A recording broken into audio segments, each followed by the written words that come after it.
আমরা মুসলিম, আমরা ঐক্যবদ্ধ নাই, আমরা মুসলিম ছিন্ন বিচ্ছিন্ন। আজকে ভারতবর্ষে যে মুসলিম অনেকগুলো সংগঠন হয়েছে, অনেকগুলো সংগঠন আছে মুসলিম, অনেক দল আছে মুসলিম সংগঠন। এই দলগুলো যদি একজোট হয়ে যায়, এই দলগুলো যদি একজোট হয়ে যায় তাহলে কিন্তু ওদের কপালে ভাঁজ পড়বে।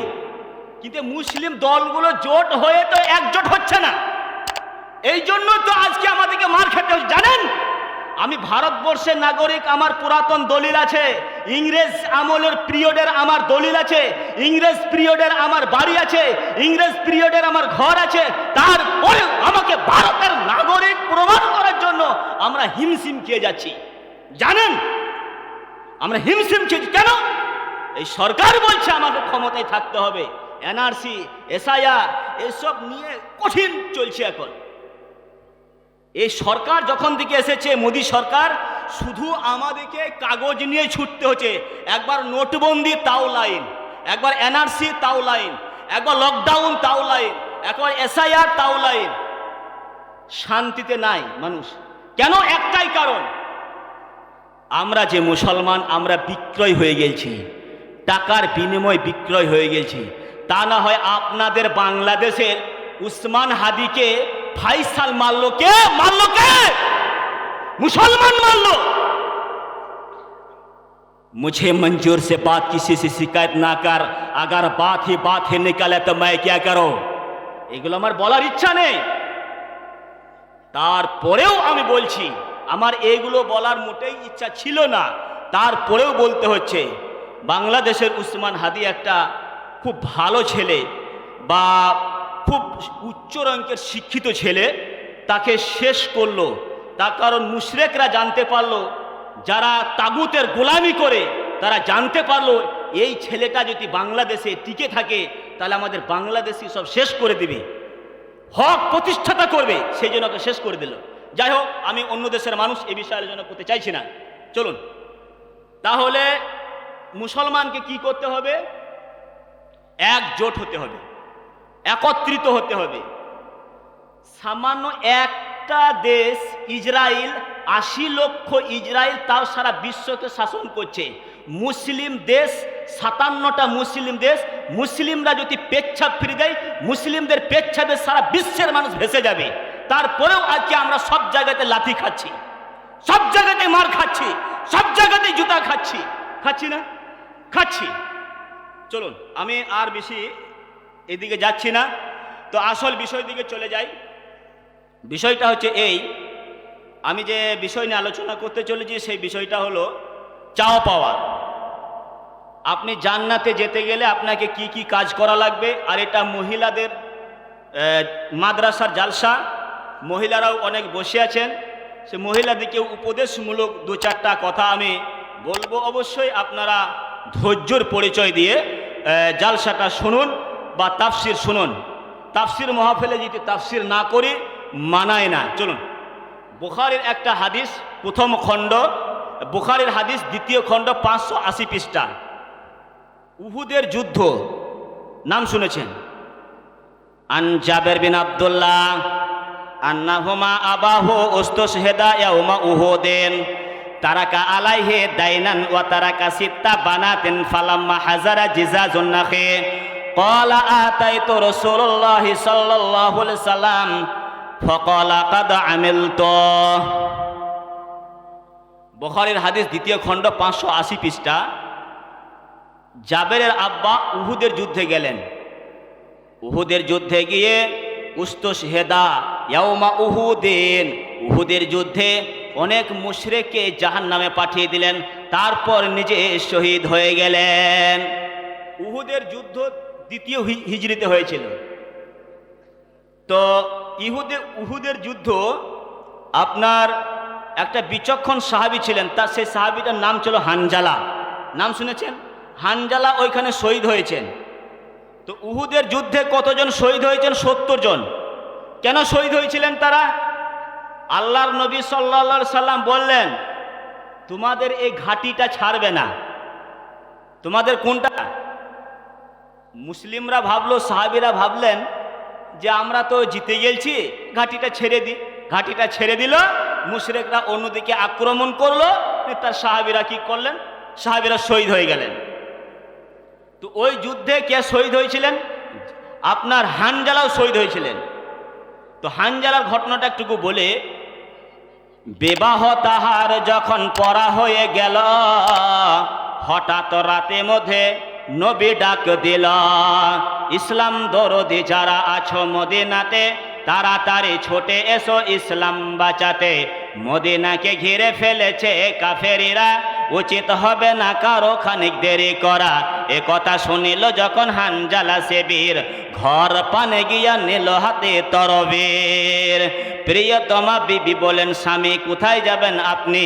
স্বামী বলেন, প্রিয়তমা বিবি শোনো নাকি তুমি, ডাক দিয়েছেন নবী, কি করিব আমি? হানজালা যুদ্ধের পোশাক পরে মুশরিক দিকে জাহান্নামে পাঠিয়ে দিলেন। মুশরিক দিকে জাহান্নামে পাঠিয়ে দেওয়ার পর নিজেও শহীদ হয়ে গেলেন। হানজালার বিবি আল্লাহর নবীর কাছে ছুটতে ছুটতে গেলেন। আল্লাহর নবীকে বলছেন, ইয়া রাসূলুল্লাহ, ইয়া হাবিবাল্লাহ, মা ইয়াদাকা। হানজালার বিবি হাতটা এইরকম বাড়িয়ে দিলেন, ইয়া রাসূলুল্লাহ, ইয়া হাবিবাল্লাহ, আপনি কি আমাকে চিনতে পারছেন? আল্লাহর নবী বললেন, না গো মা, আমি তোমাকে চিনতে পারছি না। তখন হানজালার বিবি বললেন, ইয়া রাসূলুল্লাহ, ইয়া হাবিবাল্লাহ, আপনি কি কালকে বিকালে কাউরির কি বিবাহ পড়িয়েছেন? বলে, হ্যাঁ আমি বিবাহ পড়িয়েছি। বলে, আমি হলাম সেই হানজালার স্ত্রী, আমার হাতে এখনো মেহেন্দি আছে, আমার হাতের মেহেন্দি এখনো কাঁচা হয়ে আছে, আমি বিবাহ করেছি হানজালার সঙ্গে। তো আমি স্বামীর কাছে এসেছি, আমার স্বামী কোথায়? আল্লাহর নবী বলেন, হানজালার বিবি রে, আমি 68টা লাশ, 68টা শহীদের লাশ আমি পেয়েছি, কি 2টি লাশ আমি কিন্তু পাইনি। সেটা হলো একটা তোমার স্বামী হানজালা, তাকে আমি পাইনি, আর আমার চাচা আমির হামজা, তাকেও আমি খুঁজে পাইনি।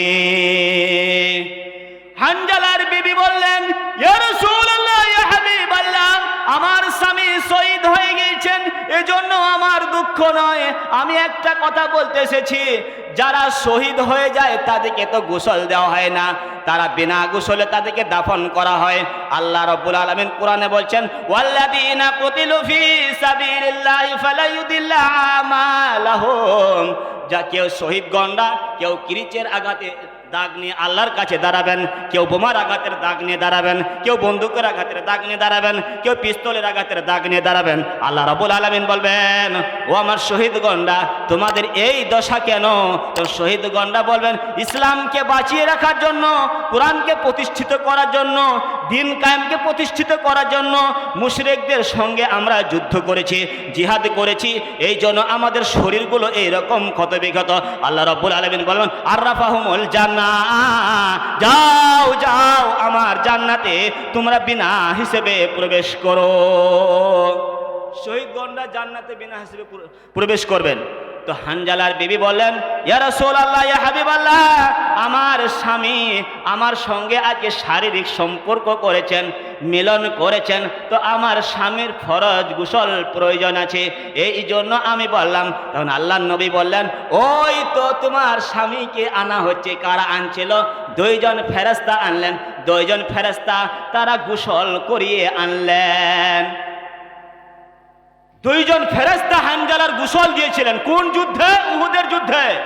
উস্তুশহাদা, উহুদের যুদ্ধে শহীদ হয়েছেন কে? হানজালা। জাবেরের ঘটনাটা এবারে বলি। জাবের বিন আব্দুল্লাহ, জাবেরের আব্বা উহুদের যুদ্ধে শহীদ হয়ে গেলেন। সিত্তা বানাতেন, জাবেরের 6টা ছোট্ট ছোট্ট বোন ছিল। জাবেরের কয়টা বোন? ছোট্ট ছোট্ট। আর জাবেরের আব্বা মারা গেছে, জাবেরের আব্বা শহীদ হয়ে গেছেন। জিজাসুন নাখিল, এবং এটা খেজুরের বাগান আছে, খেজুরগুলো কেবল আধ পাকা হয়েছে, খেজুরগুলো পাকেনি। আর 3 জন ইহুদি জাবেরের কাছে চলে এলো, জাবেরকে বলল, জাবের তোমার আব্বা আমাদের কাছে ঋণ করেছে, তোমার আব্বা আমাদের কাছে দানা করেছে, তোমার আব্বার ঋণটা তুমি পরিশোধ করে দাও। তখন ইহুদিরা জাবের বললেন, কিছুদিন আমাকে সময় দেন, আমি অবশ্যই ঋণটা আমি পরিশোধ করে দিব।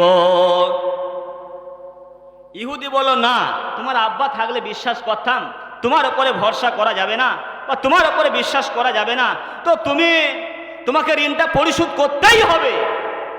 জাবেরের কয়টা বোন? 6টা ছোট্ট ছোট্ট বোন। তো কি করলেন শেষ পর্যন্ত কি হলো? জাবের রাদিয়াল্লাহু তাআলা আনহু ক্বালা আতাইতু রাসূলুল্লাহ সাল্লাল্লাহু আলাইহি ওয়াসাল্লাম, জাবের আল্লাহর নবীর কাছে চলে গেলেন, আল্লাহর নবীকে বলছেন, ইয়া রাসূলুল্লাহ, ইয়া হাবিবাল্লাহ, কাদ আমিলতু, আমার বাড়ির খবর আপনি সব কিছু জানেন।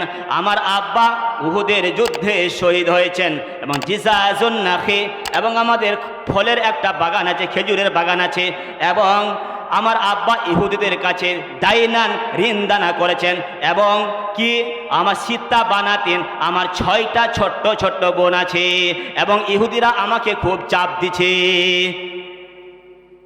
তো আল্লাহ নবী বলেন, এক কাজ করো, তুমি চলে যাও জঙ্গলে, খেজুর বাগানে চলে যাও লাঠি নিয়ে, খেজুরগুলো পারবে, কিন্তু খেজুরগুলো এক জায়গায় রাখবে না, খেজুরগুলো কি করবে? 3 জায়গায় রাখবে। খেজুরগুলো কি করবে? 3 জায়গায় রাখবে। 3 জায়গায় রাখলেন। 3 জায়গায় রাখার পর সালাসা মারাতিন সুম্মা জালাসা আলাইহে, খেজুরের নিচে আল্লাহর নবী বসে গেলেন। আল্লাহর নবী বসে যাওয়ার পর সুম্মা দাওয়াতুহু, বরকতের দোয়া দিলেন। আল্লাহর নবী সাল্লাল্লাহু আলাইহি সাল্লাম জাবেরকে বলেন, জাবের যাও যাও, তুমি ইহুদিদিকে তুমি ডাক দাও আর তোমার আব্বা ঋণটাকে পরিশোধ করো। জাবেরের আব্বার কি করলেন? ঋণটাকে পরিশোধ করলেন। পরিশোধ করার পর তখন জাবের রাদিয়াল্লাহু তাআলা আনহু বললেন, ক্বালা লান তানকুসু ওয়াহিদা, আল্লাহর কসম করে বলছি, যতগুলো খেজুর আমি গাছ থেকে পেরেছিলাম মনে হচ্ছে ততগুলো খেজুর এখনো মজুদ আছে, খেজুর তো কমে নাই। আল্লাহর নবীর এত হাতে বরকত। তো এইবারে জাবের রাদিয়াল্লাহু তাআলা আনহু বিয়ে করলেন। আল্লাহর নবী কত বন্ধু আল্লাহর নবীর, কাছের মানুষ, নিকটের মানুষ। তো জাবের রাদিয়াল্লাহু তাআলা আনহু বিবাহ করলেন। তো বিবাহ করার পর ঘোড়াটা দ্রুত গতিতে ডাকিয়ে নিয়ে যাচ্ছেন জাবের। তারপর ঘোড়াটা বিশ্বনবী মুহাম্মদ রাসূলুল্লাহ সাল্লাল্লাহু আলাইহি ওয়াসাল্লাম ঘোড়ার লাগামটা পিছনে লাগিয়ে দিলেন। কার? জাবেরের পিছনে লাগিয়ে দেওয়ার পর আল্লাহ নবী বলেন, জাবের তুমি কি বিয়ে করেছো? বলছে, জি ইয়া রাসূলুল্লাহ, আমি বিয়ে করেছি। কেমন মেয়েকে বিয়ে করেছে গো? বাকেরা না সাহেবা? বিবাহিতা মেয়েকে বিয়ে করেছো না অবিবাহিতা মেয়েকে বিয়ে করেছো? জাবের রাদিয়াল্লাহু তাআলা আনহু বললেন, আমি একটা বিবাহিতা মেয়েকে বিয়ে করেছি। আল্লাহর নবী বলেন, জাবের তোমার তো বয়স খুব কম, তোমার বয়স খুব স্বল্প, তুমি যদি একটা বড় মেয়েকে বিয়ে করতে, তুমি যদি একটা যুবতী মেয়েকে বিয়ে করতে, তাহলে তোমাদের রাত্রে ভালো সেটিংটা হতো। তুমি একটা যুবতী মেয়েকে বিয়ে করতে তাহলে খুব ভালো হতো। তখন জাবের রাদিয়াল্লাহু তাআলা আনহু বললেন, কাদ আমিলতু ইয়া রাসূলুল্লাহ, ইয়া হাবিবাল্লাহ, আপনি আমার বাড়ির ব্যাপারে সব কিছু জানেন, আমার ফ্যামিলির খবর সব জানেন। আমি যদি একটা অবিবাহিতা মেয়েকে বিয়ে করতাম, তাহলে সেই মেয়েটা ঘন ঘন চুলা চড়াতো আর ফ্যান্সিগিরি করতো, ঘন ঘন আয়না দেখতো আর নিজের বিলাসিতা করতো, নিজে ফ্যান্সিতে থাকতো। আর আমি একটা বিধবা মেয়েকে বিয়ে করেছি, এই জন্য আমার যে 6টা ছোট্ট ছোট্ট বোন আছে, এই বোনগুলোকে মায়ের মতো যত্ন করবে, মায়ের মতো আদর করবে, মায়ের মতো স্নেহ করবে, মায়ের মতো ভালোবাসবে। এই জন্য আমি একটা বিধবা মেয়েকে বিয়ে করেছি। আল্লাহর নবী বলেন, জাবের তুমি তো খুব সুন্দর কাজ করেছো, তুমি তো খুব বরকতের কাজ করেছো। তো দেখেন, নিজের বোনদের ভবিষ্যৎ দেখলেন জাবের, যে মায়ের মতো যত্ন করবে, আর একটা বরকতেরও কাজ করলেন। তাহলে আর আমরা বিয়ে করছি কেমন গো? বাবারে, ডিজি বক্স না বাজলে একটা জলসাতে গিয়েছিলাম আমাদের ভারতে, ঝাড়খণ্ডে। তো বিয়ে হচ্ছে নি, গান বাজছে, ডিজি বক্স। কি গান? ঢুকুচু ঢুকুচু ঢুকুচু, এই গান বাজছে। এই কি রে বাবা, কোনখানে এলাম আমি? বলছি এই বলে, ওটা বাউরিদের বাড়ি না কাদের বাড়ি না বিধর্মীর বাড়ি? বলছি না, ওটা মুসলমানদের বাড়ি, হাজি সাহেবের মেয়ের বিয়ে হচ্ছে। গান কি হচ্ছে? ঢুকুচু ঢুকুচু। বাংলাদেশে হয়তো বিয়েতে ডিজি বক্স বাজে না? বাজে? কঠিন ব্যাপার, সব জায়গাতেই বাজে ডিজি বক্স, তাহলে আশ্চর্য ব্যাপার। হ্যাঁ, তো এগুলো একেবারে হারাম, এগুলো চলবে না, এগুলো থেকে বেঁচে থাকতে হবে। সাহাবীরা বিবাহ করেছেন, কেউ জানতে পারেনি, খেজুরের আঠি খেয়ে বিবাহ হয়ে গেছে। আর আমাদের বরযাত্রী 150টা বরযাত্রী যাবে, 200টা বরযাত্রী যাবে। ওরে বরযাত্রীরা নয়, এগুলা বদের যাত্রী, বরযাত্রী, বরযাত্রী নয়, বরযাত্রী। মেয়ের বাপকে ধ্বংস করতে যায়, ইসলামে তো এগুলো নেই। চলুন, এই বিবাহ সম্বন্ধে যখন কথা উঠলো তখন একটা গজল বলে দিই। অনেক মহিলারা বসে আছেন। বিবাহ আদেশ করিল আল্লাহ পবিত্র কোরআনে। আপনাদের বিবাহতে কি যৌতুক আছে, পুন প্রথা আছে? আছে না? অনেকেই বলে আমার ছেলে ব্যবসা করছে, আমার ছেলে বিজনেস করছে, একটা বুলেট দিলে ভাত ভুট ভুট ভুট ভুট করছে গাড়িটা। আপনাদের এদিকে আছে বুলেট গাড়ি? আছে? আর নতুন বার হয়েছে না, ভুট ভুট ভুট ভুট করে। ওই বুলেট গাড়ি নেয় না? নেয়। আপনাদের এদিকেও বাংলাদেশে নেয়, তাহলে আমাদের ওদিকে আছে, খুব নেই। বাপারে, কঠিন ব্যাপার। 10 লাখ 20 লাখ কোন নেবে, যৌতুক নেবে। আদেশ করিল আল্লাহ পবিত্র কোরআনে, বিবাহ করিতে সব আদম সন্তানে। কোরআনের আদেশ যদি আল্লাহ না করিত, মানুষের বংশ সব ধ্বংস হয়ে যেত। কিন্তু ভাই হতেছে এমন, বেটার বিয়েতে বেটির বিয়েতে বেটার বাপ নিচ্ছে কত পণ। কেউ সোনা দানা নিচ্ছে, কেউ টাকা করে, আবার কত বাপজি বলে নেব না কপন। বেটা বেটি সাজিয়ে দেখ বিয়াইও আপন। এই টাকার বালাই সাধু সাজে, জমির বালাই চোর।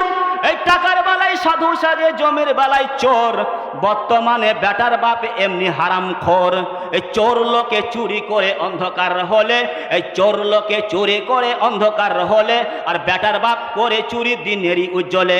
হায়রে বেটার বাপ তুমি এমনি লুভি হলে, টাকার লোভে তুমি বেটাকে বিক্রি করিলে। এই কানসাটের হাটে শুনি বিক্রয় হয় পাঁঠা। এই কানসারের হাটে শুনি বিক্রয় হয় পাঁঠা, আর পাঁঠার মতন বিক্রয় করো তোমরা নিজের বেটা। হায়রে বেটার বাপ তুমি এমনি লুভি হলে, হায়রে বেটার বাপ তুমি এমনি লুভি হলে। টাকার লোভে তুমি, টাকার লোভে তুমি বেটাকে পাঁঠার মতন বিক্রি করিলে। এইদিকে পাঁঠা বিক্রি হয় তো, ছেলেগুলো হয়তো। আরে যে ছেলে, যে বিয়েতে পুন নিবে, সে ছেলেকে বিক্রি করলো। যেমন আপনাদের কানসাট হাটে পাঁঠা পাঁঠি গরু ছাগল যেমন বিক্রয় হয়, বেটাকে সেরকম বিক্রয় করে দিল। আর কি বলছে, আমার বৌমা ভাত দেয় না, তোমাকে ঝাঁটা দেয় না, এই খুব। তুমি এদিকে পুন নিয়েছো, তুমি ভালো লুঙ্গি নিয়েছো, তুমি 4 চাকা নিয়েছো, এদিকে 4 চাকাও দেয় না। 4 চাকা দেয় জামাইকে? আছে? কঠিন ব্যাপার। কমে গেছে না? বাংলাদেশে পুনটা কমেছে, আমাদের ইন্ডিয়াতে কঠিন চলছে এখন পুনটা। মানে এগুলো হচ্ছে বিধর্মীদের রীতিনীতি। এগুলো থেকে আমাদেরকে কি করতে হবে? বেঁচে থাকতে হবে, তা না হয় কিন্তু আমরা বাঁচতে পারবো না। তো এখন ডিজি বক্স আগামী জানুয়ারি মাস আসছে। জানুয়ারি মাসে এই দিককার ছেলে মেয়েগুলো কি পিকনিক করতে যায়? যায়? আপনাকে একটা তথ্য দিয়ে দিই। জানুয়ারি মাসে জানুস নামে এক দেবতা আছে। জানুস নামে এক দেবতা তারা পূজা করে। এটা কাদের ধর্ম? ইহুদি এবং খ্রিস্টানদের ধর্ম। এই জানুয়ারি মাস 25শে ডিসেম্বর ইহুদি এবং খ্রিস্টানদের ধর্ম। হিন্দুদের পর্যন্ত এই ধর্মটা নাই। আমি ভারতের হিন্দুদেরকে চ্যালেঞ্জ দিয়েছিলাম যে সারা ভারতবর্ষের যত সনাতন ধর্মের মানুষ আছে, তোমরা যদি প্রমাণ করতে পারো জানুয়ারি মাসটা পালন করতে হবে, 25শে ডিসেম্বর পালন করতে হবে, কেক কাটতে হবে, হ্যাপি নিউ ইয়ার এগুলো পালন করতে হবে, যদি তোমরা প্রমাণ করতে পারো তোমাদের ধর্মে আছে, আমি জিভ কেটে দেব। আমি বলেছিলাম ভারতবর্ষে। তো এইগুলো হচ্ছে ইহুদিদের ধর্ম, খ্রিস্টানদের ধর্ম। এই ধর্মটা পালন করে কারা? আমাদের মুসলমানরা। বাবারে, স্কুল থেকে টিউশন মাস্টার নিয়ে যায়, ডিজি বক্স জেডি মদ খেয়ে আবার মাটি কাঁপিয়ে দিচ্ছে। যুবক যুবতী তোমরাও তৈরি থাকো, কবরের মাটি তোমাদের কাঁপিয়ে দেওয়া হবে। কিসের আযাবে কম্পন শুরু হবে? তোমরা যে দুনিয়াতে ডিজি বক্স জেডি মদ খেয়ে তোমরা যেমন মাটিকে কাঁপিয়ে দিয়েছ, মাটিকে উত্তাল করে দিয়েছ, ঠিক তাই তোমাদেরও কবরে আযাবের মাটি কাঁপিয়ে দেওয়া হবে। দুনিয়াতে খুব তুমি বক্স বাজাইছিলে, খুব তুমি পিকনিকে গেছিলে, সাবধান হয়ে যাও যুবক যুবতী, এই গ্রামের মানুষ আপনারা সাবধান হয়ে যান, এই পিকনিক আমরা করব না, পিকনিক থেকে যেন আপনারা বাঁচতে পারেন। এই জানুয়ারি মাস একেবারে পালন করা যাবে না, একেবারে হারাম, মুসলমানদের জন্য একেবারে হারাম। এগুলো থেকে আপনি বেঁচে থাকবেন।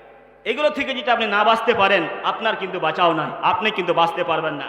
তো দিনী ভাই ও বোন, আমাদের ভারতবর্ষে একটা তথ্য দিই, ভারতবর্ষে আপনার অসীম সরকার মানে বিজেপির নেতা কোরআনকে অকট্টকর কথা বলেছে, কোরআনকে অবমাননা করেছে। বিজেপির বিধায়ক হরিণঘাটার পশ্চিমবাংলার, আমার বক্তব্য তো ভারতেও যাবে, ভারতের লোকও শুনছে, তো ওর ব্যাপারে এখনো পর্যন্ত কেউ এফআইআর করে নাই। সর্বপ্রথম এফআইআর করলো কে? নওশাদ সিদ্দিকী এফআইআর করলো। ও যে ওরকম অন্যায় করলো, ওর নামে তো এফআইআর করতে হবে। এফআইআর করা লাগবে না? এফআইআর করতে হবে, আইন আছে। আমাদের ভারতবর্ষের আইন যে মরে গেছে তা না, আপনাদের বাংলাদেশের থেকে আমাদের ভারতবর্ষের আইন অনেক স্ট্রং আছে। আমাদের বাংলাদেশের পুলিশ প্রশাসনকে যা জনগণ মানুষ যা ভয় খায়, আপনাদের বাংলাদেশের মানুষ পুলিশ প্রশাসনকে ভয় খায় না। আরে পৃথিবীর মধ্যে এর থেকে নিকৃষ্ট জাতি আছে? আপনাদের সোহাগ নামক একটা ছেলে বাংলাদেশের নিজের স্বজাতি পাথর ছুঁড়ে মেরে দিল। আমাদেরকে তো মুশরিকরা মারছে, তারা কোন ধর্মের মানুষ? তারা বিধর্মী মানুষ, তারা আরএসএস, বজরং, শিবসেনা, তারা মুসলিমকে মারছে। আর আপনাদের দেশের নিজের স্বজাতি নিজের জাতিকে পাথর ছুঁড়ে মেরে দিল। এর থেকে আর জঘন্য কাজ আর হতে পারে? হয় না, এর থেকে আর জঘন্য কাজ। এগুলো মাথাতে রাখবেন, এগুলো থেকে আপনারা বেঁচে থাকবেন। যদি না বাঁচতে পারেন তাহলে কিন্তু আপনি পরিত্রাণ পাবেন না। চলুন আর একটা আপনাকে তথ্য দিই, সে তথ্যটা আপনি শুনলে অবাক হয়ে যাবেন। আপনাদের এই দেশে যখন গরম আসে, পেপসি কোকাকোলা খায় কি খায় না? খায়, খায় তো। Pepsi, Coca Cola, Thums Up, Sprite এগুলো খায়। এগুলো কারা তৈরি করে জানেন আপনি? ইহুদিদের প্রোডাক্ট। কিভাবে হয়েছে তৈরি এগুলো আপনি জানেন না, হয়তো জানেন না। দেখবেন এই যে সামান্য এই যে জিনিসটা আমার সামনে এটা আছে, এই যে এইটা তৈরি হয়েছে টিস্যু পেপার। এবারে নিচে সব কিছু লেখা আছে, এই মালটা কোথায় তৈরি হয়েছে, কিভাবে তৈরি হয়েছে সব কিন্তু লেখা আছে। আপনি সামান্য পানির বোতল কিনবেন 10 টাকার, সেইখানেও নিচে লেখা আছে পানিটা কিভাবে তৈরি হয়েছে, কিভাবে ফিল্টার হয়েছে। কিন্তু পেপসি, কোকাকোলা এগুলো যে তৈরি হয়েছে, কিভাবে তৈরি হয়েছে এগুলো আপনাকে দেখাবে না, দেখাবে না। আর ওই জায়গাতে কেউ পৌঁছাইতে পারবে না চট করে। ইহুদিরা পৌঁছাবে ওই জায়গাতে। পৌঁছাইতে গেলে, ওই ম্যানুফ্যাকচারে পৌঁছাইতে গেলে 4 জনের ফিঙ্গারপ্রিন্ট লাগবে। কয়জন? 4 জনের ওই ম্যানুফ্যাকচারের ফিঙ্গারপ্রিন্ট লাগবে। কি দিয়ে তৈরি হয় জানেন? আপনার শুকরের চর্বি দিয়ে তৈরি হয় পেপসি, কোকাকোলা, স্প্রাইট। আর পায়খানা চেম্বার, পায়খানার নিচে যে কীটগুলো থাকে, নোংরা আবর্জনাগুলো থাকে, সেইগুলো দিয়ে তৈরি হয় স্প্রাইট, পেপসি, কোকাকোলা। আর এইগুলো খায় কারা? আমাদের মুসলমান জাত, আমরা খাই। এগুলো খাওয়া হালাল না হারাম? হারাম। তো এইগুলো থেকে আমাদের দিকে বেঁচে থাকতে হবে। বাংলাদেশের লোক কিন্তু এই দিকে খুব ভালো, আমি খুব ভালোবাসি। মানে যখন ইসরায়েল যখন ফিলিস্তিনকে যখন হামলা করলো, তখন স্প্রাইট, পেপসি, কোকাকোলা এগুলোকে সব ফেলে দিল, রাস্তাতে ফেলে দিল, দোকানে বিক্রয় করলো না। এটা খুব ভালো, খুব সুন্দর লাগলো। এটা বাংলাদেশের এই পরিবেশটা আমাকে খুব ভালো লাগছে। ভারতের মানুষও খুব খুশি হয়েছে, আমরা অনেকই খুশি হয়েছি। যাই হোক, অনেক রাত হয়ে আসছে, আমি একটা হাদিস বলবো, শুনবেন তো? যদি বসেন তাহলে শোনাবো, উঠবেন না তো? চলুন একটা হাদিস বলে, কিন্তু আমি রাত অনেক হয়ে যাচ্ছে, আমি বেশি রাত করব না। তো একটা হাদিস, বুখারী হাদিস, প্রথম খণ্ড 187 পৃষ্ঠায় পাবেন। এই হাদিসটা এবার মুসলিম শরীফে 31 পৃষ্ঠায় পাবেন। হ্যাঁ, আর এই হাদিসটা এবার মিসকাতুল মাসাবি কিতাবুল ঈমান অধ্যায় পাবেন। হাদিসটা খুব ইম্পর্টেন্ট বা খুব গুরুত্বপূর্ণ হাদিস। এই হাদিসটা শুনেই আপনি ঘর চলে যাবেন, কোনো সমস্যা নেই। আন আবি হুরায়রাতা আন্না আতা আরাবিয়্যুন নাবিয়্য সাল্লাল্লাহু আলাইহি ওয়াসাল্লাম فقال دلني على عمل إذا عملته دخلت الجنة فقال تعبد الله ولا تشرك به شيئا وتقيم الصلاة المكتوبة وتؤدي الزكاة المفروجة وتصوم رمضان قال والذي نفسه بيده لا أجد هذا شيئا ولا أنقص منه فلما والله قال النبي صلى الله عليه وسلم من سره أن ينظر إلى رجل من أهل الجنة فلينظر إلى هذا হাদিসটা বুখারী। খুব তাড়াতাড়ি ভাবে বলে দিচ্ছি আমি। একজন দিহাতি সাহাবী, বর্ণনাকারী হলেন আবু হুরায়রা। একজন দিহাতি সাহাবী আল্লাহ নবীর কাছে গেলেন, তার চুলগুলো ছিল উস্কো খুস্কো, মক্কাতে ছাগল চড়িয়ে বেড়াতেন, মক্কাতে মিশক ঘিরে বেড়াতেন, তার কোনো লেখাপড়া নেই, তার কোনো ডিগ্রি নেই, সে মূর্খ সাহাবী আল্লাহ নবীর কাছে গেলেন। আল্লাহ নবীকে বলছেন, ইয়া রাসূলুল্লাহ, ইয়া হাবিবাল্লাহ, আপনি কি কি আমল করলে আমি জান্নাতে চলে যেতে পারবো এবং আখেরাতে যেতে পারবো? জান্নাতের সাজেশনটা বলে দেন, জান্নাতে যাওয়ার লোকেশনটা বলে দেন। আপনি যদি ঢাকা যান, ঢাকার লোকেশন লাগে না? লাগে। আপনি রাজশাহী যাবেন, রাজশাহী লোকেশন লাগে। তো ওই সাহাবীটা বলছেন, ইয়া রাসূলুল্লাহ, ইয়া হাবিবাল্লাহ, আমি সরাসরি জান্নাতে ঢুকতে চাই, জান্নাতে যেতে চাই, তো জান্নাতে যাওয়ার আপনি লোকেশনটা বলে দেন। আল্লাহর নবী বললেন, তোমাকে 4টা জিনিস আমল করা লাগবে। এই 4টা জিনিস তুমি যদি আমল করো তাহলে তুমি জান্নাতে চলে যাবে। এই গ্রামের মানুষরা, আপনারাও যদি এই 4টা জিনিস আমল করেন, আপনারাও জান্নাতে চলে যাবেন। আপনাদের জন্য এটাই হচ্ছে জান্নাতে যাওয়ার লোকেশন, এটাই হচ্ছে জান্নাতে যাওয়ার সাজেশন। আপনি আমি যেই আমল করব, মহিলারাও যদি আমল করেন, আমার শব্দ যেখানে যাচ্ছে তারাও যদি আমল করেন এই 4টা জিনিস, তাহলে অবশ্যই অবশ্যই আপনি জান্নাতে চলে যেতে পারবেন। তখন ওই দিহাতি সাহাবী, যার চুলগুলো উস্কো খুস্কো ছিল, আল্লাহ নবীকে বলছেন, ইয়া রাসূলুল্লাহ, ইয়া হাবিবাল্লাহ, আপনি 4টা জিনিস খুব তাড়াতাড়ি করে বলুন। আল্লাহ নবী বলেন, 1 নম্বর হলো ফাকালা তা'বুদুল্লাহ। কার ইবাদত করতে হবে? এক আল্লাহর ইবাদত করতে হবে। আল্লাহ ব্যতীত অন্য কারো ইবাদত করা যাবে? চলবে না। যদি আমরা ইবাদত করি তাহলে জাহান্নামে যেতে হবে, আর জান্নাত নাই, আর জান্নাতের কোনো টিকিট নাই। তো আল্লাহ ব্যতীত অন্য কারো যদি ইবাদত করি, অন্য কাউকে যদি অনুকরণ করি, এটা হিসেবে শিরক। শিরক কাকে বলে জানেন? আল্লাহর যেটা পাওয়ার আছে, আল্লাহর মতন অন্য কারো পাওয়ার আছে, এটাই ভাবা কি শিরক। আল্লাহর মতন ক্ষমতা আর কারো আছে? আল্লাহর মতন পাওয়ার আর কারো আছে? নেই। এটাই ভাবা শিরক। কিন্তু আমরা শিরক করি, বুঝতে পারি না। দেখবেন, আপনাকে বলবো, দেখবেন আপনাদের এই বাংলাদেশের মহিলারা বলে বাজারে জোর লাগা কলা পাওয়া যায়, জোড়া কলা খেলে জোড়া ছেলে হবে, বলে বলে তো। তাহলে কলা কখনো ছেলে দিতে পারে? এটা শিরক নয়? শিরক। কলা কখনোই ছেলে দিতে পারে না, এটাই ভাবা শিরক। আপনাদের এই বাংলাদেশে দেখবেন বাচ্চা ছেলেগুলো, দেখবেন যখন দাঁত ভেঙে যায়, আপনাদের কি বলে? মাছ রে মাছ, আমার দাঁতটা লে আর তুই দাঁতটা দে। না ইঁদুর রে ইঁদুর, আমার দাঁতটা লে আর তুই দাঁতটা দে। কোনটা বলেন? ইঁদুরটা বলে, তাই তো? তো ইঁদুর কখনো দাঁত দিতে পারে? পারে না। এটা তো শিরক। এটা শিরক নয়, এটা শিরক। শিরক কুসংস্কার। যদি আপনি করেন তাহলে আপনাকে জাহান্নামে যাওয়া লাগবে, আর আপনি জান্নাতে যেতে পারবেন না।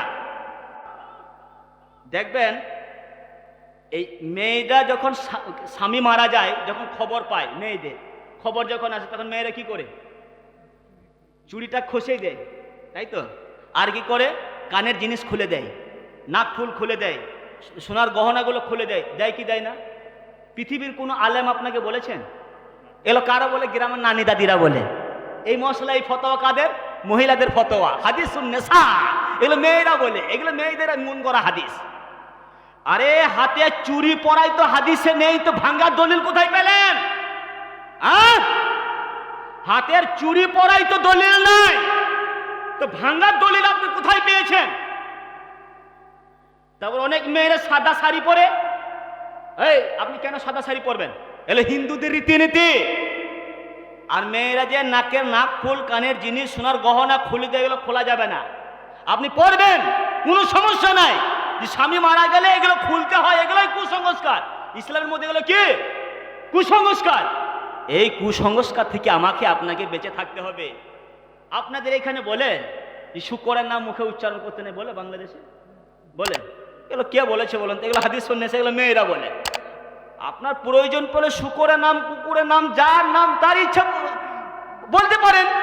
যে এগুলো শুকরের নাম করলে নাকি মুখটা 40 দিন না পাক হয়ে যাবে, এদিকে বলে তো বলে।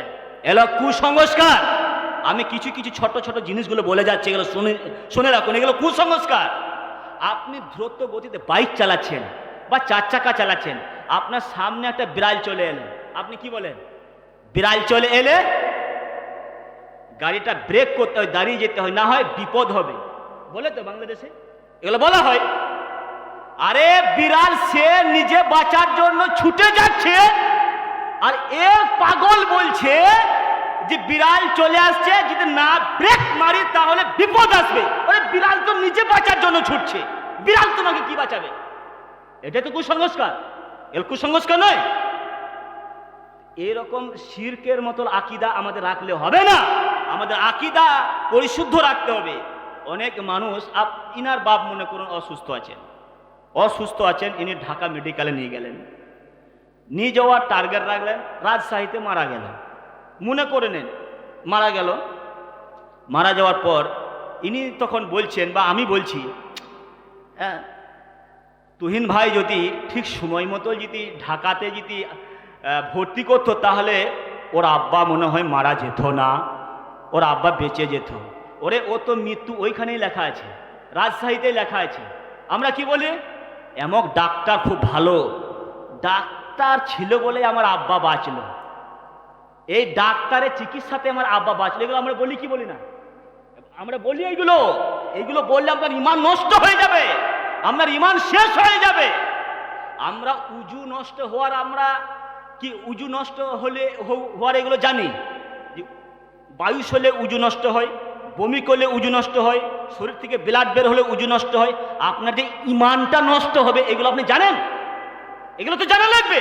আপনার যে ইমানটা ধ্বংস হয়ে যাচ্ছে, আপনার ইমানটা যে বরবাদ হয়ে যাচ্ছে, আপনার ইমানটা যে নষ্ট হয়ে যাচ্ছে, ডাক্তারের কাজ, ডাক্তার আমার আব্বাকে বাঁচালো, এই ডাক্তার ছিল বলে আমার আব্বা বাঁচলো, এই ডাক্তার ছিল বলে আমার মা বাঁচলো, এটা শিরক শিরক শিরক। আপনি এটা বলতে পারেন এই ডাক্তারের মাধ্যমে আল্লাহ বাঁচালো, এই ডাক্তারকে আল্লাহ হাতে যশ দিয়েছে, চিকিৎসা করা সুন্নাত, এতে কোনো সন্দেহের অবকাশ নাই। আপনি যদি বলেন এই ডাক্তার ছিল বলে আমার আব্বা বাঁচলো, এটাই হয়ে গেল শিরক। এইরকম শিরক থেকে আমাদেরকে বেঁচে থাকতে হবে। যদি না বাঁচতে পারি তাহলে কিন্তু আমরা জান্নাতে যেতে পারবো না। তাহলে 1 নম্বর হলো কি? ফাকালা তা'বুদুল্লাহ, এক আল্লাহর ইবাদত করা লাগবে, আল্লাহ ব্যতীত অন্য কারো ইবাদত করা যাবে না। জান্নাতের 1 নম্বর সাজেশন। নাম্বার 2 জান্নাতের সাজেশন, ওয়া তুকিমুস সালাতাল মাকতুবাতা, সারাদিনে 17 রাকাত নামাজকে ফরজ করা হয়েছে, নামাজ পড়তেই হবে। একটা মশলা বলি আপনাকে, আপনার পায়খানা রাস্তায় 24 ঘন্টা পায়খানা বের হচ্ছে, 24 ঘন্টা পেচ্ছাপের রাস্তায় পেচ্ছাপ বের হচ্ছে, তারপরেও আপনাকে নামাজ পড়া লাগবে। তার কি মশলা, তার কি পদ্ধতি অবলম্বন করতে হবে আপনাকে? এটাই পদ্ধতি অবলম্বন করতে হবে। পায়খানার দ্বারে এরকম পটি দিয়ে আপনাকে নামাজ পড়তে হবে, পেচ্ছাপের রাস্তায় পটি দিয়ে আপনাকে নামাজ আদায় করা লাগবে। যুদ্ধের ময়দানে পর্যন্ত নামাজ মাপ ছিল না, তাই তো?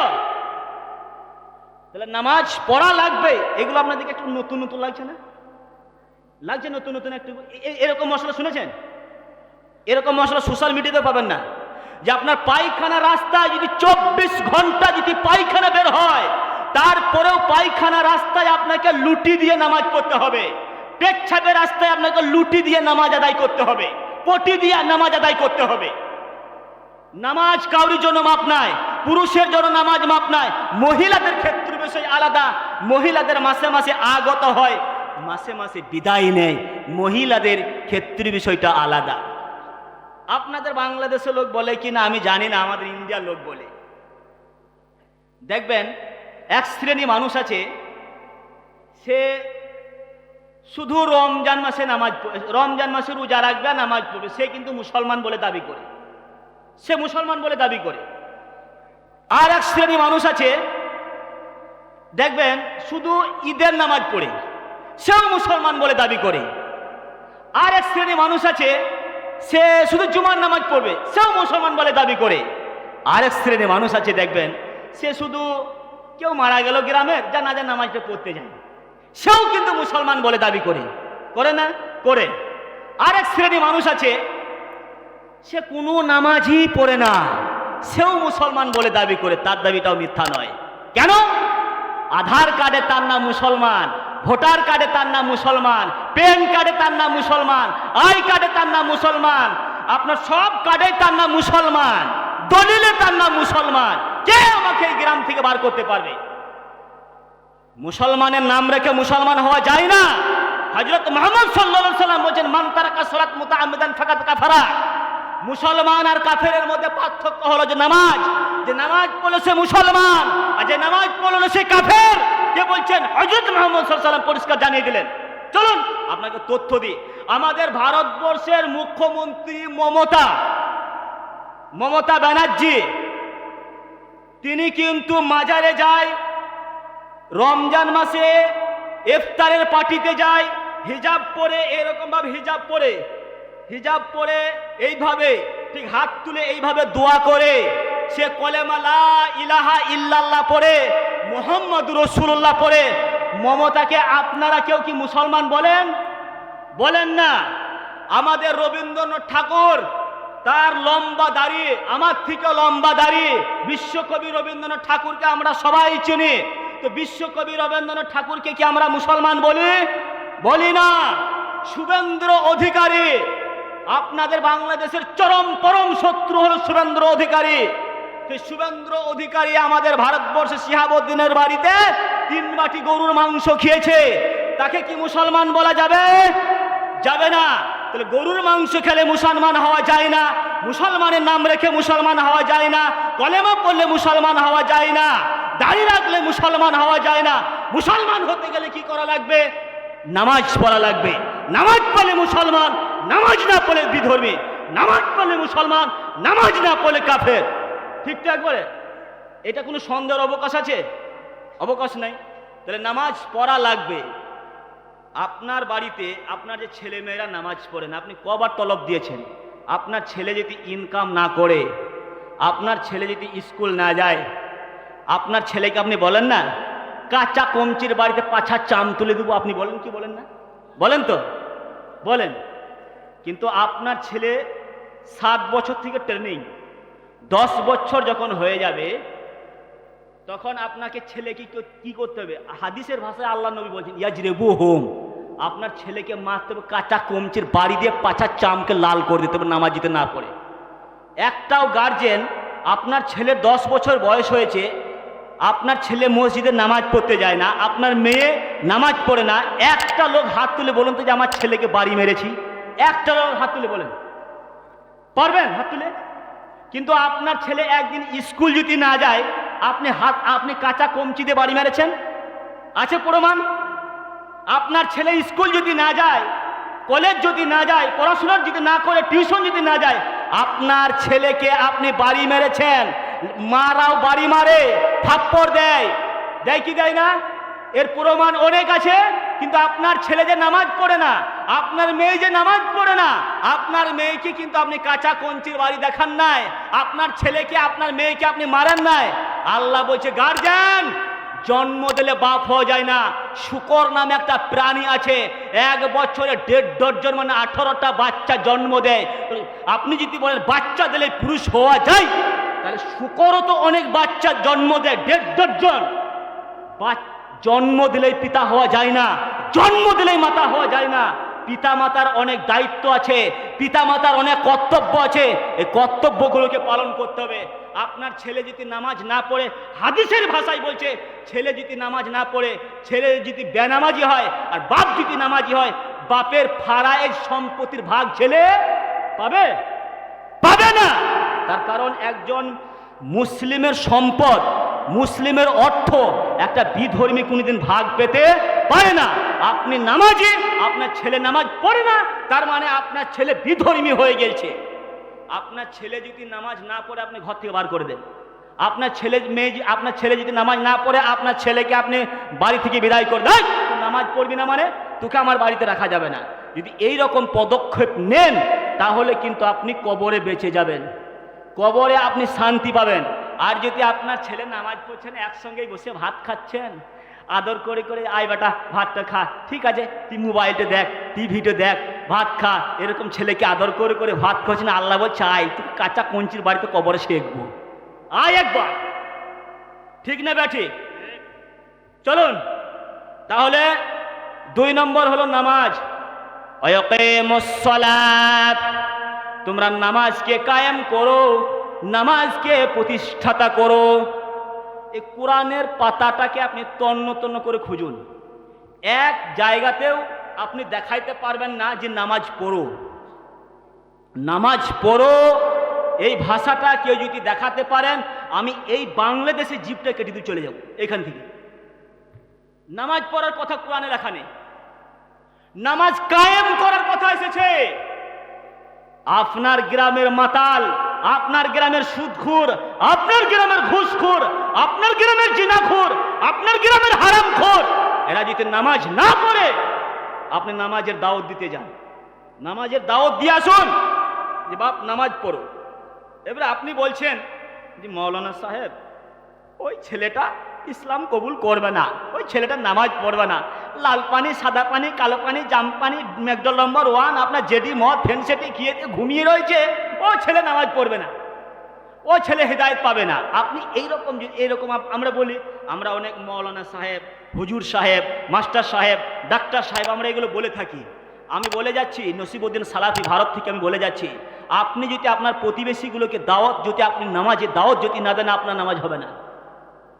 তার ফর্মুলাগুলো বলে দিচ্ছি আমি। পৃথিবীর মধ্যে সব থেকে কুখ্যাত বিখ্যাত মস্তান মাফিয়া ডন ইসমাল্লাহ, তার নাম বলতে পারবেন? নাম বলতে পারবেন? খারাপ মানুষ, সব থেকে খারাপ নোংরা মানুষ, তার নাম বলতে পারবেন? বলুন তার নাম কি? পৃথিবীর মধ্যে সব থেকে খারাপ, তার থেকে আর খারাপ আর কোনো মানুষ আর জীবনে জন্ম নেবে না। ফেরাউন, রাইট অ্যান্সার। তুহিন ভাই ঠিক, তার নাম ফেরাউন। আর ওই ফেরাউনের পিরিয়ডে সব থেকে ভালো মানুষ কে ছিলেন?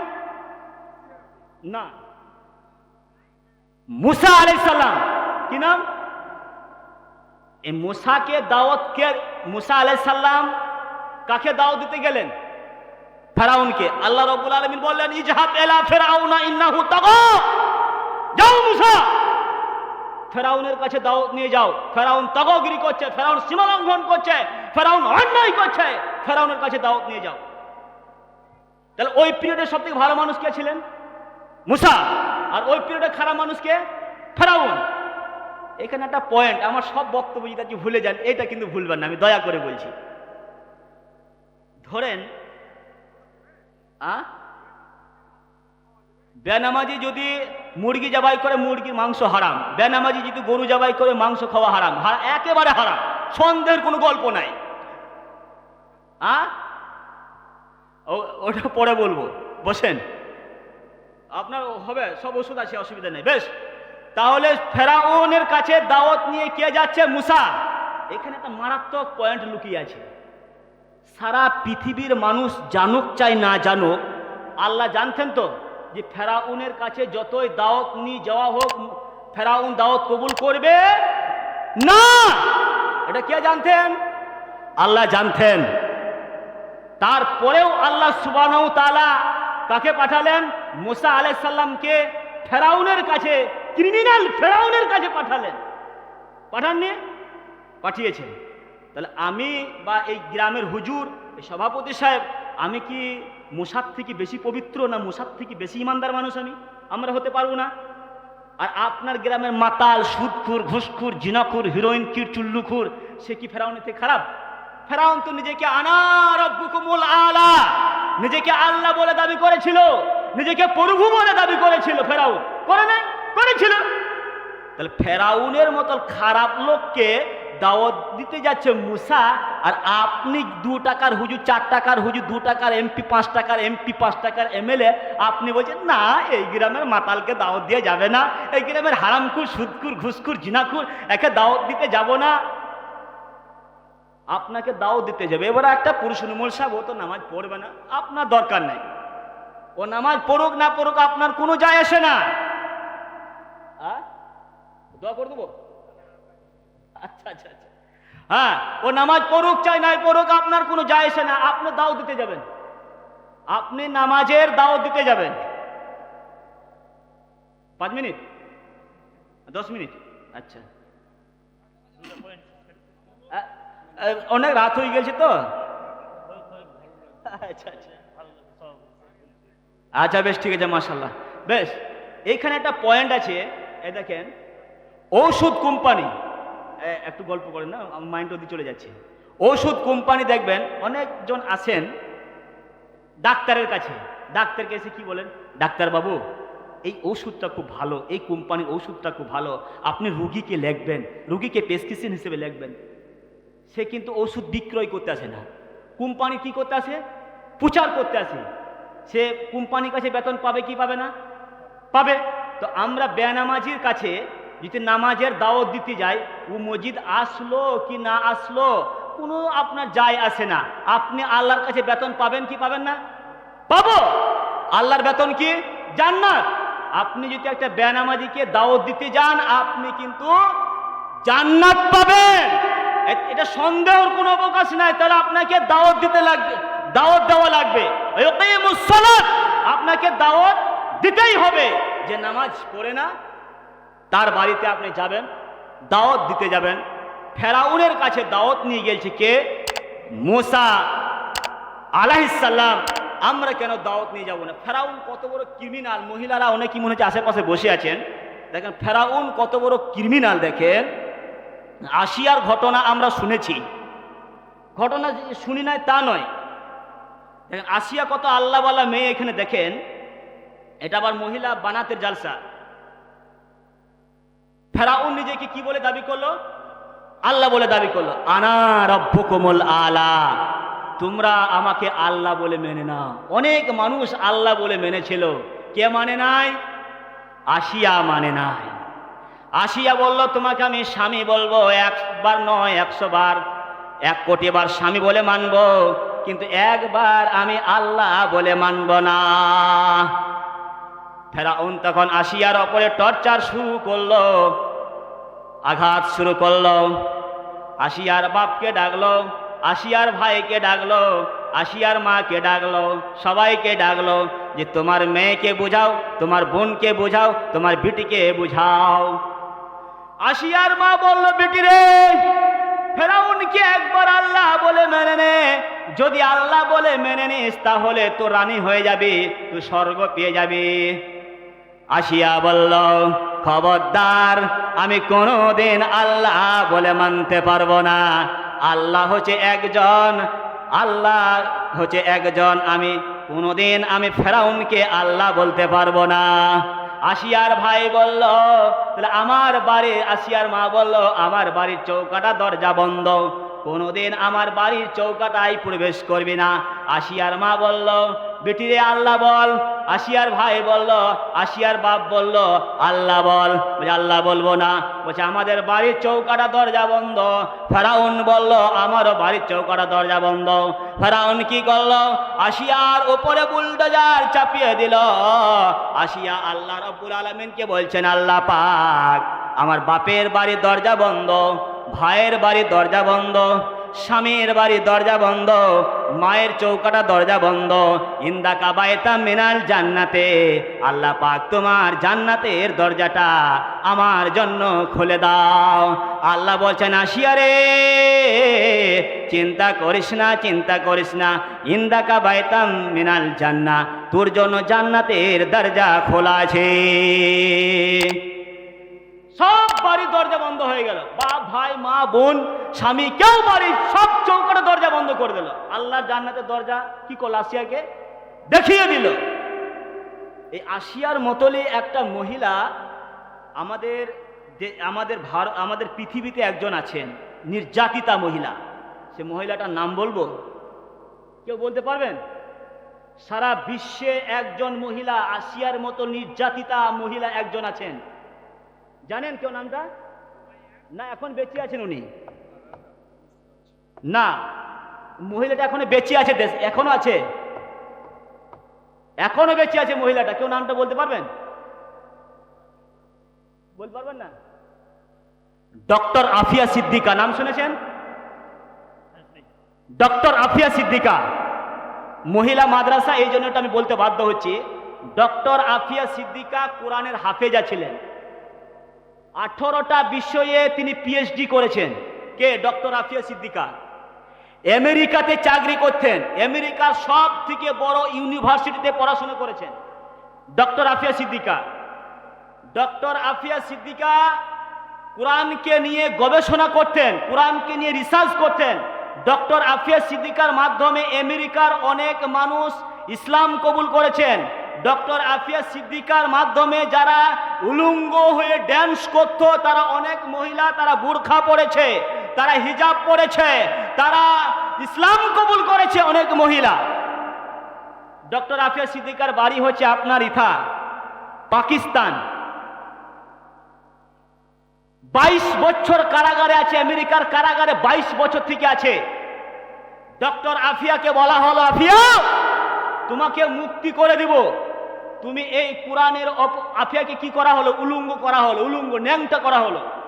উলঙ্গ করার পর কোরআনের পাতাগুলোকে সৈনিকরা, আমেরিকার সৈনিকরা ছিঁড়লো।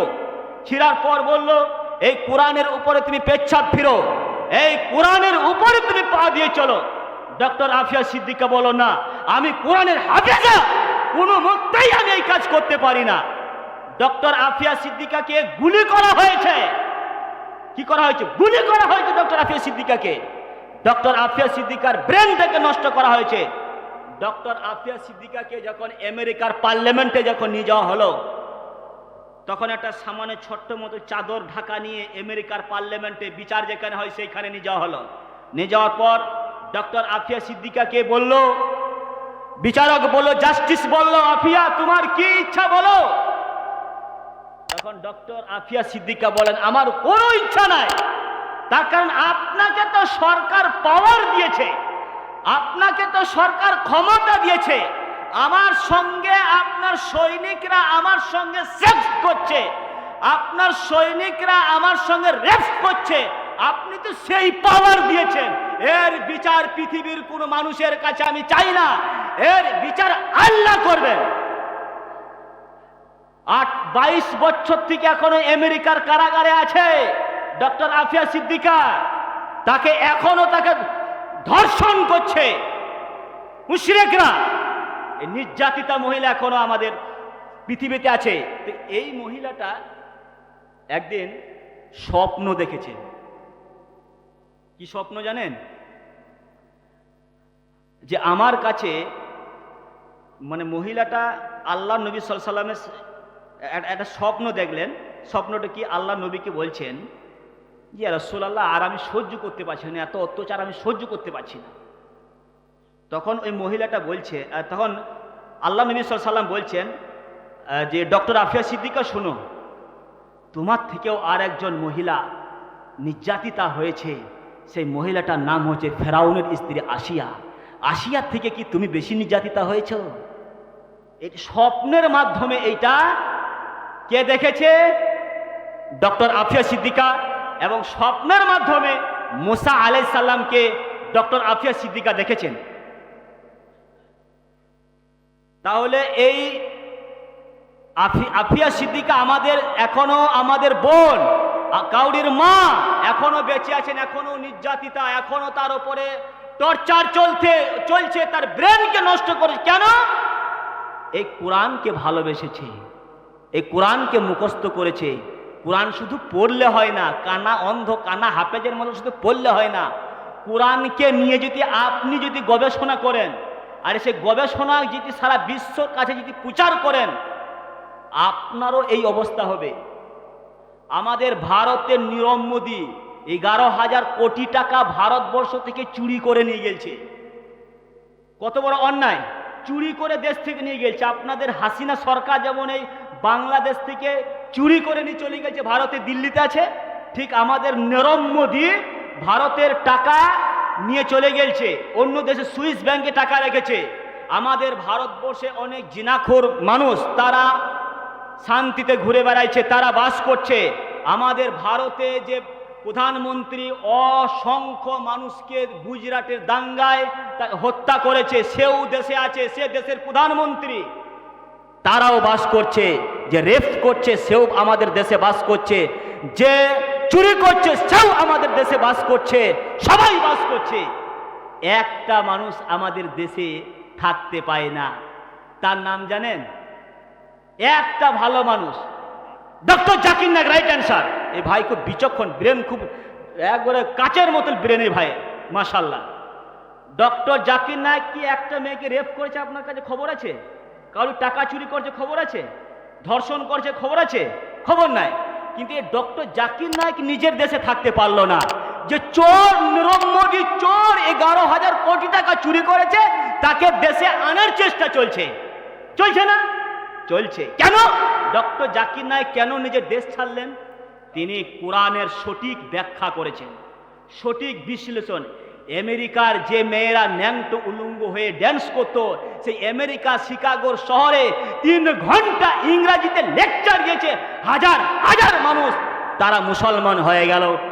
মোদী সরকার দেখলো এই ডক্টর জাকির নায়েক যদি ভারতবর্ষে থাকে, তাহলে কিন্তু ভারতবর্ষে যে 47% মহিলা তারা দেহ ব্যবসা করে, তারা এই সমস্ত মহিলারা তারা কি করবে? তারা হিজাব পরবে, বুরখা পরবে, স্কার্ফ পরবে, তারা ঘুরে বেড়াবে। আমাদের গদি থাকবে না, আমাদের চেয়ারে আর বসতে পাবো না, চেয়ার কিন্তু মুসলমানদের হাতে চলে যাবে। এই মানুষটাকে, পাতলা লিখলিকে মানুষটাকে দেশ থেকে বার কর, দেশ থেকে বিতাড়িত কর। হলো কি হলো না? এগুলো হয়েছে তো জানেন। আপনার তসলিমা নাসরিন কত নোংরা মেয়ে আমাদের দেশে জায়গা পেল। পৃথিবীর মধ্যে সব থেকে নোংরা মানুষ আমার দেশে জায়গা পাবে, কিন্তু কোরআনের সঠিক কেউ যদি ব্যাখ্যা দেয় সে আর জায়গা পাবে না। তো চলুন, তো আফিয়া সিদ্দিকা, ডক্টর আফিয়া সিদ্দিকা, তিনি কোরআনকে নিয়ে গবেষণা করেন, কোরআনকে নিয়ে রিসার্চ করেন। ঠিক তাই ডক্টর জাকির নায়েকও কোরআনকে নিয়ে গবেষণা করেন, কোরআনকে নিয়ে রিসার্চ করেন। সেই জন্য সে দেশে আর আসতে পারলো না।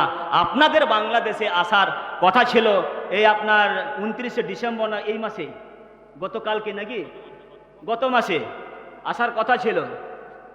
আপনাদের মুসলিম দেশ, তারপরেও তার সিকিউরিটি দিতে পারলেন। এর থেকে ধিক্কার আর কিছু আছে? এর থেকে লজ্জার কিছু আছে?